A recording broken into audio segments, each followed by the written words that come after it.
Free করে দিব, but এই ফাঁদে পা দিয়েন না।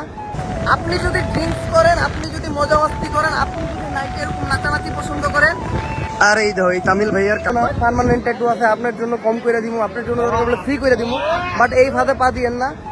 আপনি যদি ড্রিঙ্কস করেন, আপনি যদি মজা মাস্তি করেন, আপনি যদি নাইটে এরকম নাচানাচি পছন্দ করেন, আর এই দেখো এই তামিল ভাইয়ার কাম দেখো, হ্যাঁ অলরেডি মাটির তলে ঢুকে গেছে পুরোপুরি।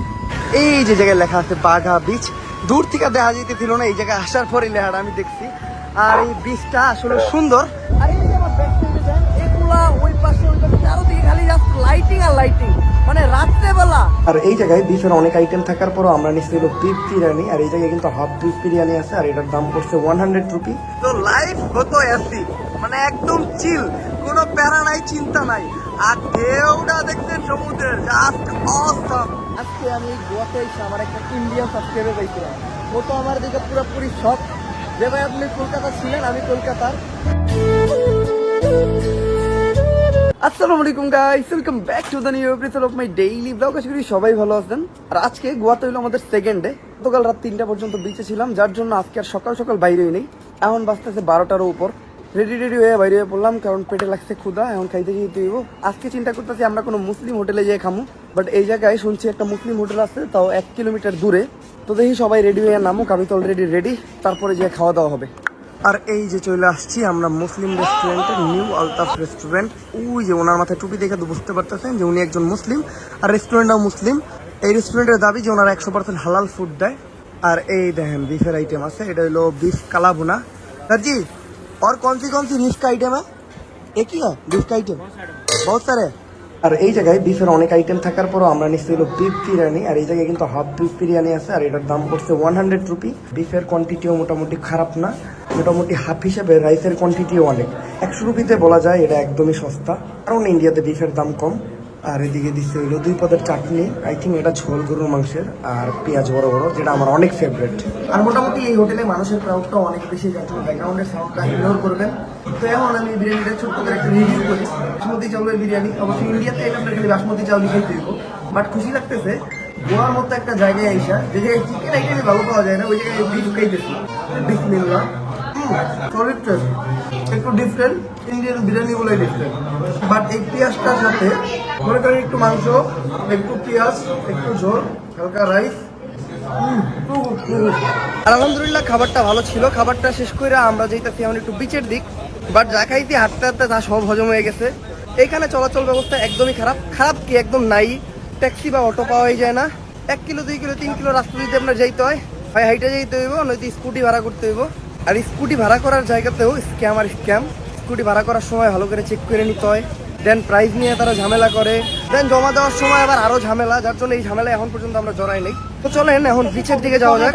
আর বিচের আগে যে জায়গাটা, এটা হুবহু আমাদের কক্সবাজারের মতো, অনেক দোকানপাট, মানে আপনাদের টুকটাক যা কেনা লাগে কিনতে পারবেন এখানে। দোকানপাটের চেয়ে বেশি ট্যাটুর দোকান। এই বিচে যদি আপনি হাঁটেন, क्या बनाना है? टैटू? नहीं, मैं मुस्लिम हूँ, टैटू नहीं बनाता। नहीं, मुस्लिम के लिए टैटू बनाना হারাম। যেটা বলছিলাম বলতে একজন আইসা পড়ছে। এই জায়গায় আপনার অনেক মলমপট্টি দিব, ট্যাটু বানান, টেম্পোরারি ট্যাটু, কিছু হইব না। পার্মানেন্ট ট্যাটু আছে, আপনার জন্য কম করে দিব, আপনার জন্য ফ্রি করে দিব, বাট এই ফাঁদে পা দিয়েন না। ট্যাটু বানানো মুসলিমদের জন্য হারাম, আর ট্যাটু বানাইলে খুব একটা ভালো দেখা যায় এরকম কিছুও না। তো এটা থেকে একটু দূরে থাকেন। আর বিচে আসতে আসতে আমাদের বাইরে গেছে 1:30 বাজলেও এখন একদমই রোদ নাই। আজকের আবহাওয়াটা খুবই সুন্দর, যার জন্য আজকে এই টাইমে অনেক মানুষ গোসল করতেছে, আমি খুবই এনজয় করে গোসল করতেছে। পানিটা আজকে অনেক উপরে উঠে আসছে, বিকাল হইতে হইতে পানি অনেক নিচে নেমে যাবো। আর দেখেন সমুদ্রটা কত উত্তাল, যখন বড় ঢেউ আসে না, পানি এই যে এইখানে চলে আসে।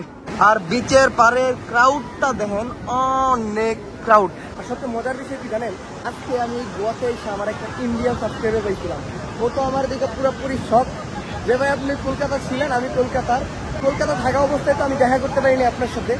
গোয়া এসে দেখা হইব আপনার সাথে, এটা তো ভাবি নাই। দেন অনেকক্ষণ আমরা কথা বললাম, আড্ডা দিলাম।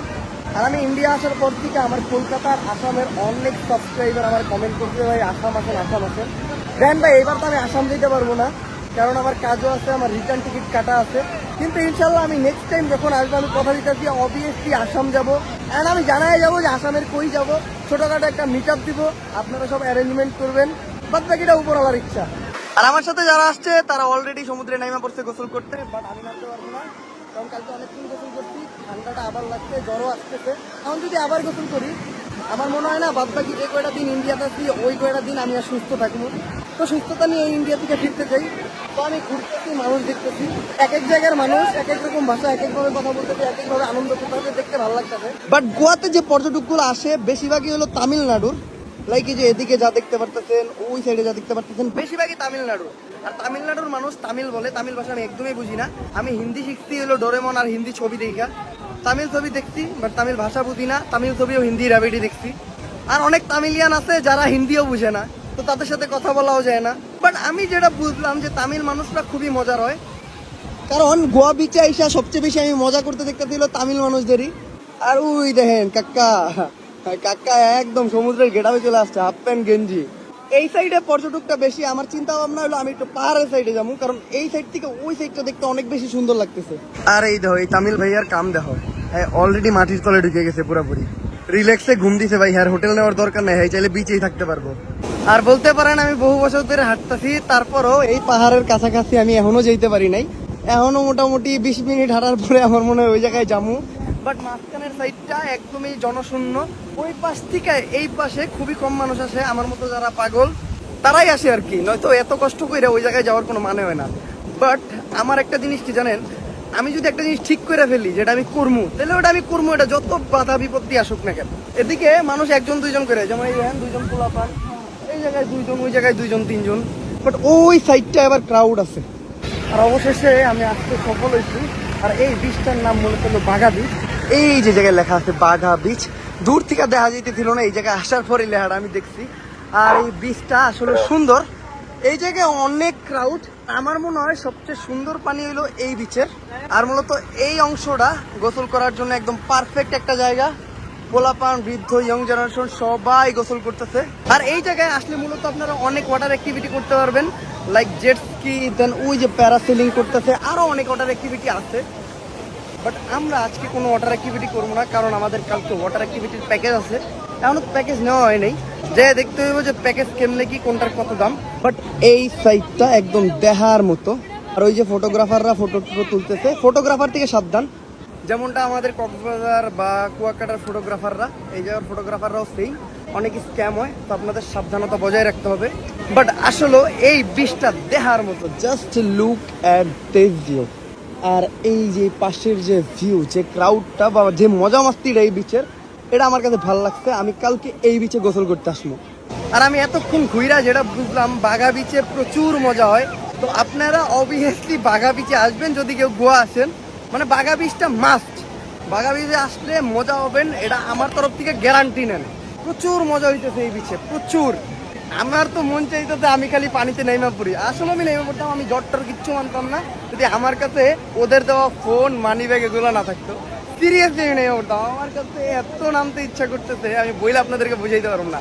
মানুষ এই জায়গার এত এনজয় করতেছে, বলার বাইরে, বলার বাইরে। জাস্ট অ্যামেজিং লাগতেছে আমার এই জায়গাটা, just amazing. I love Bagha beach. আর এখন আমার এই বাঘা বিচটা ছাইরা ডিরেক্ট হোটেলে চলে যেতে হইব, কারণ আমার সব পোলাপানের জিনিসপত্র সহ হোটেলের চাবি আমার কাছে, ওরা হোটেল অলরেডি চলে গেছে। মূলত বাঘা বিচে আসতে অনেক সময় লেগে গেছে, ওই সময় ওদের গোসল শেষ। তো ওরা হয়তো ভাবছিল আমি হোটেলে গেছি গা, কিন্তু আমি যে এদিক দিয়ে এখনো ঘুরতেছি ওরা জানে না। যাক, আমি যদি এখন তাড়াতাড়ি না যাই ওরা পরে আমার মারবো। আর হোটেলে গিয়ে ফ্রেশ ট্রেশ হয়ে একটু রেস্ট নিয়ে আমরা আবার চলে আসলাম বিচের পারে। আর বিচে যাওয়ার আগে গেছিলাম একটু নাস্তা করতে, কারণ পেটে অনেক ক্ষুধা লাগছিল।